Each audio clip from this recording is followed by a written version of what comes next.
এক ইহুদি কিশোর বিষ্ণু ঈসা ইসলামের খেদমত করতে, ইহুদি ছেলে আমার নবীর খেদমত করতো, তারা ছিল নবীর প্রতিবেশী। তো অনেকদিন হয় ইহুদি ছেলেটা আসে না। বিষ্ণুনবী খোঁজ দিলেন, ঘটনা কি? একটা ইহুদি ছেলে না আমার খেদমতে আসতো, ছেলেটা কই? খোঁজ নিয়ে জানলেন ছেলেটা অসুস্থ।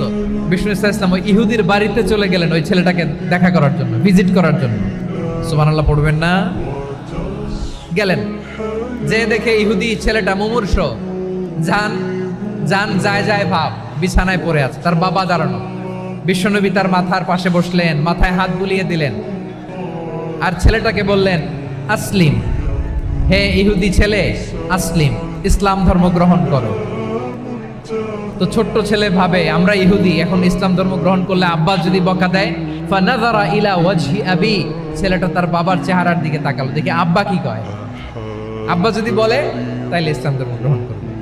ইহুদি ছেলেটা তার বাবার দিকে যখন তাকালো, ওর বাবা বলে, আতি আবুল কাসিম, আবুল কাসিম যা বলে তাই করো। আবুল কাসিম হচ্ছে বিষ্ণু ঈসা ইসলামের একটা কুনিয়াত, উপনাম। আমার রাসূলের বড় ছেলের নাম ছিল কাসেম। যেমন দেখবেন আমাদের এলাকায় কারো ছেলের বড় ছেলের নাম যদি হয় আব্দুল্লাহ, এরা আব্দুল্লাহর বাপ বলে ডাকে। কারো বড় মেয়ের নাম যদি হয় ফাতেমা, এরা কি ডাকে? ফাতেমার বাপ বলে না?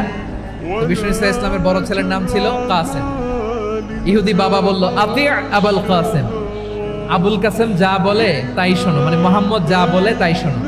এই কথা শুনে ছেলে সাহস পাইছে, ছেলে আবার পড়তে আরম্ভ করলো, আশহাদু আল্লাহ ইলাহা ইল্লাল্লাহ ওয়া আশহাদু আন্না মুহাম্মাদার রাসূলুল্লাহ। পড়েন আল্লাহু আকবার।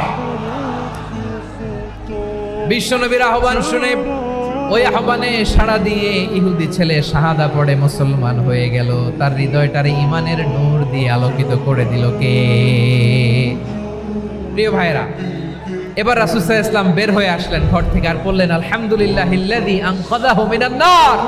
প্রশংসা সে আল্লাহর, যে আল্লাহ জাহান্নামে চলে যাচ্ছিল প্রায় এমন একটা লোককে মুহূর্তের মধ্যে কালেমায়ে শাহাদাতের বদৌলতে জান্নাতি বানায় দিলেন। আওয়াজ করে পড়েন সুবহানাল্লাহ।